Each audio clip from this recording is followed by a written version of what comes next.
সুপ্রিয় শিক্ষার্থীবৃন্দ, কেমন আছো তোমরা সবাই? আশা করছি সবাই অনেক, অনেক ভালো আছো এবং সুস্থ আছো। আজকে complete the sentences with suitable phrases or words এই আইটেমটা প্র্যাকটিস করব। তো এই প্র্যাকটিসটা করার জন্য দেখো আমরা কোন প্রশ্নটা বেছে নিয়েছি, যেটা যশোর বোর্ডে ২০২৪ সালে এসেছিল। তো এই প্রশ্নটা আজকে আমি একদম শুরু থেকে শেষ পর্যন্ত লাইন টু লাইন তোমাদেরকে বাংলা মিনিং সহ সহজে বুঝিয়ে দেওয়ার চেষ্টা করব। এই ক্লাসটা যদি তুমি পুরাটা করো তাহলে তুমি বুঝতে পারবে যে কিভাবে বোর্ডের পরীক্ষাতে বুঝে, বুঝে তুমি এই আইটেমটাতে ফুল মার্কস পেতে পারো। তো চলো আর দেরি না করে আজকের এই ক্লাসটি শুরু করা যাক। লক্ষ্য করো এখানে সবার প্রথমে একটি ওয়ার্ড দেয়া রয়েছে বা একটি ফ্রেজ দেয়া রয়েছে আমাদেরকে। সেটা হচ্ছে হ্যাড বেটার। কোনো কিছু করা উচিত এই অর্থে সাধারণত আমরা এই হ্যাড বেটার ব্যবহার করে থাকি। তারপরে দেখো কি বলছে, বলছে দিয়ার। দিয়ার মানে কিন্তু সেখানে। আর তারপরে কি বলেছে, what does dash look like, তার মানে দেখতে কেমন হবে। আর তারপরে দেওয়া রয়েছে ইট, এর অর্থ হচ্ছে ইহা। তারপরে রয়েছে লেট অ্যালোন। লেট অ্যালোন মানে হচ্ছে ভাবাই যায় না এমন। তারপরে রয়েছে অ্যাজ সুন অ্যাজ, মানে কোনো একটি ব্যাপার ঘটতে না ঘটতেই এরকম বোঝানো হচ্ছে। তারপরে রয়েছে হোয়াটস ড্যাশ লাইক, মানে হোয়াটস ড্যাশ লাইক দিয়ে সাধারণত বোঝানো হয় যে এটা কীরকম হবে। ঠিক আছে, আরও বেটার বুঝতে পারবে যখন আমরা সেন্টেন্সে এটার অ্যাপ্লিকেশনটা করব। তারপর এখানে রয়েছে হ্যাভ টু, মানে তোমাকে কোনো একটা কাজ করতে হবে বা করাটা এখন বাধ্যতামূলক হয়ে গিয়েছে, এই ধরনের অর্থে হ্যাভ টু ব্যবহার করা হয়। তারপরে রয়েছে উড র্যাদার। এই উড র্যাদার মানে কিন্তু বরং। আর সবার শেষে রয়েছে দেখো ওয়াজ বর্ন, মানে জন্মগ্রহণ করেছিল এরকম।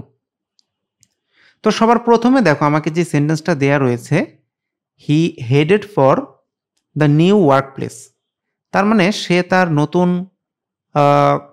কর্মস্থলের জন্য হেডেড ফর মানে রওনা হলো। Dash he received the transfer order. আচ্ছা, তার মানে হচ্ছে দেখো ট্রান্সফার অর্ডারটা পেতে না পেতেই সে কি, বা পাওয়ার সাথে সাথেই সে তার নতুন কর্মস্থলের উদ্দেশ্যে রওনা হলো।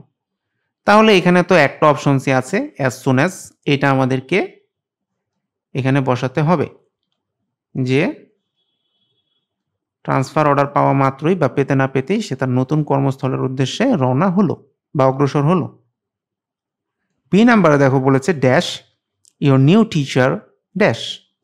আচ্ছা, তোমার নতুন যে শিক্ষক আছেন তিনি কেমন, এই ধরনের একটা প্রশ্ন কিন্তু এখানে করা হবে। তাহলে আমরা কি বসাতে পারি দেখো, যে তোমার নতুন শিক্ষক কেমন হবেন বা কেমন। তাহলে এখানে কিন্তু একটা অপশন রয়েছে যে হোয়াটস ড্যাশ লাইক। তাহলে আমি কি করব, এখানে হোয়াটসটা আগে বসিয়ে দেব, আর এখানে এই গ্যাপের মধ্যে বসাবো হচ্ছে লাইক, তার মানে তোমার নতুন শিক্ষক কেমন। He is nice but a bit strict, সে ভালো বা চমৎকার কিন্তু একটু কঠিন বা কঠোর। সি নাম্বারে দেখো বলেছে কি, the Bangladesh cricket team dropped out from the tournament in the first round, তার মানে বাংলাদেশ ক্রিকেট দল প্রথম রাউন্ডেই কি হয়ে গিয়েছে, ড্রপড আউট হয়ে গিয়েছে। Dash make it to the final, তার মানে হচ্ছে দেখো প্রথম রাউন্ডে বাদ পড়ে গিয়েছে, ফাইনালে যাওয়ার কথা তো ভাবাই যায় না এরকম। তাহলে ভাবাই যায় না এই ধরনের ক্ষেত্রে কিন্তু আমরা কি করি দেখো, লেট অ্যালোন ইউজ করি। তাহলে তুমি এখানে লেট অ্যালোন বসায় দাও, লেট অ্যালোন, মানে ফাইনালে যাওয়ার কথা তো ভাবাই যায় না বা ফাইনাল তো দূরের কথা। ডি নাম্বারে দেখো বলেছে কি, যে I am trying to catch up on some sleep, তার মানে আমি ঘুমানোর চেষ্টা করছি। You dash turn off the TV, তাহলে তোমার উচিত কি, টিভিটা বন্ধ করে দেওয়া। তাহলে উচিত অর্থে দেখো এখানে কি রয়েছে, এখানে কিন্তু আমি দেখতে পাচ্ছি আমার একটা অপশন রয়েছে হ্যাড বেটার। তাহলে আমি এটা ইউজ করব এখানে, যে ইউ হ্যাড বেটার দেখো টার্ন অফ দ্য টিভি, তার মানে তোমার টিভিটা বন্ধ করে দেওয়া উচিত। ই নাম্বারে দেখো বলেছে dash she dash, she is tall and has blond hair. তাহলে তুমি একটা জিনিস চিন্তা করে দেখো, সে দেখতে কেমন, তাই না, এই ধরনের একটা ব্যাপারই তো আসছে এখানে। তাহলে দেখতে কেমন এই অর্থে কিন্তু এখানে একটা ফ্রেজ রয়েছে আমার, যে what does dash look like. তাহলে আমি এখানে কি ব্যবহার করব, আমি এখানে প্রথম যে গ্যাপটা আমার রয়েছে সেখানে আমি বসাবো হোয়াট ডাজ, আর তারপরে যে গ্যাপটা রয়েছে এখানে আমি বসাবো যে লুক লাইক। তাহলে কিন্তু দেখো আমার এই সেন্টেন্সটাও হয়ে যাচ্ছে। আর এফ নাম্বারে আসো, এখানে দেখো কি বলেছে, অলদো, এটার অর্থ কিন্তু যদিও, Lalon Shah dash into a Hindu family, he grew up in a Muslim family. তার মানে যদিও লালন শাহ কি হয়েছিল, জন্মগ্রহণ করেছিল একটা হিন্দু পরিবারে, তিনি বেড়ে উঠেছিলেন একটা মুসলিম পরিবারে।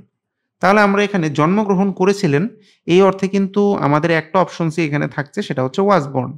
তাহলে আমি এখানে কি করব, আমি কিন্তু এখানে ওয়াজ বর্ন লিখে ফেলবো। দেখো যে যদিও লালন শাহ জন্মগ্রহণ করেছিলেন কোথায়, একটা হিন্দু ফ্যামিলিতে, he grew up in a Muslim family. তার মানে সে বেড়ে উঠেছিল কোথায়, মুসলিম একটা পরিবারে। জি নাম্বারে দেখো কি বলেছে, নাও এ ডেজ বা আজকাল, we can not think of a single day without cellphones. তার মানে সেলফোন ছাড়া আমরা একটা দিনও কি করতে পারি না, চিন্তা করতে পারি না।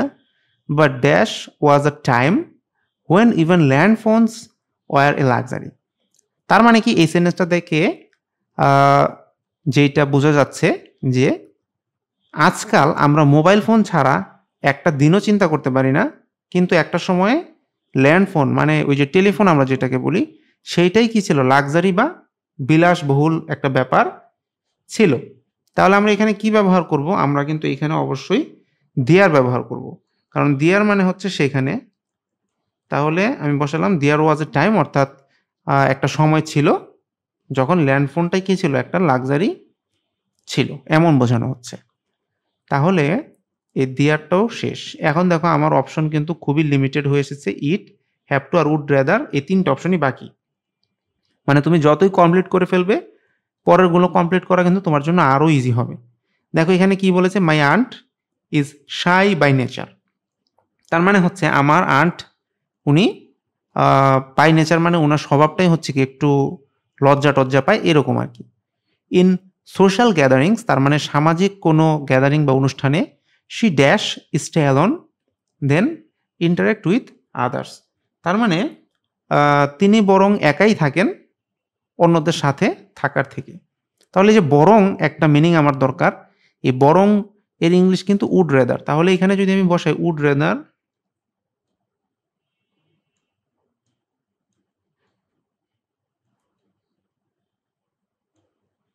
তাহলে কিন্তু আমার কাজটা দেখো হয়ে যাচ্ছে যে she would rather stay alone, অর্থাৎ তিনি অন্যদের সাথে থাকার থেকে একা থাকাই পছন্দ করেন, এরকম আর কি। আই নাম্বারে দেখো কি বলছে, dash was a wonderful night, the sky was cloudless and full of stars. তাহলে আমি এখানে কি বসাতে পারি, দেখো আমার অপশন খুবই লিমিটেড, হ্যাভ টু, এটা তো আর এখানে হচ্ছে না, তাহলে একটাই বাকি থাকে, সেটা হচ্ছে ইট।